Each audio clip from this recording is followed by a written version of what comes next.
হ্যাঁ বন্ধুরা, এই মাত্র স্নান করে চলে আসলাম। তো দেখতেই পাচ্ছ চুল পুরো ভেজা। আর তোমাদের সাথে একটা দারুণ বডি লোশন শেয়ার করব। আমি অনেকদিন ধরে নিভিয়া বডি লোশন ইউজ করছিলাম, আর আমি এই ফার্স্ট টাইম এই মামা আর্থের এই বডি লোশনটা ইউজ করলাম। মামা আর্থের কোকো রিচ ময়েশ্চারাইজার, দারুণ দুর্দান্ত। যেমন সুন্দর গন্ধ, তুমি যদি এটা মাখো না মনে হবে একটা চকলেটি একটা কোকো কোকো গন্ধ। আমার তো খুব ভালো লাগে এই বডি লোশনটা। আর যেমন ক্রিমি তেমন খুব সফট হয়ে যাবে তোমার স্কিনটা। আমি এখানে ইউজ করেও দেখাচ্ছি।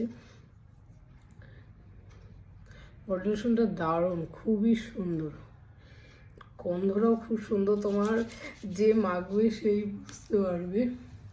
আমি তো সব সময় মাখি, একটা হালকা স্মেল আসে। আমার এই স্মেলটা এত ভালো লাগে না, কি বলবো তোমাদেরকে।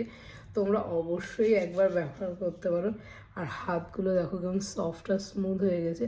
আমি অনেক দিন ধরেই ব্যবহার করছিলাম এই ময়েশ্চারাইজারটা। দেখতেই পাচ্ছ সফট অ্যান্ড স্মুথ, আর দারুণ না ট্যানও রিমুভ করে। আমার তো কোনো রকম ট্যান নেই হাতে, তোমরা দেখে বুঝতেই পারছো। অবশ্যই এই ময়েশ্চারাইজারটা একবার ব্যবহার করো, আর ব্যবহার করে আমাকে জানিও তোমাদের কেমন লাগলো। এটা কিন্তু কোনো প্রমোশনাল ভিডিও না, তো ময়েশ্চারাইজারটা ব্যবহার করলে কিন্তু কমেন্ট করে জানিও।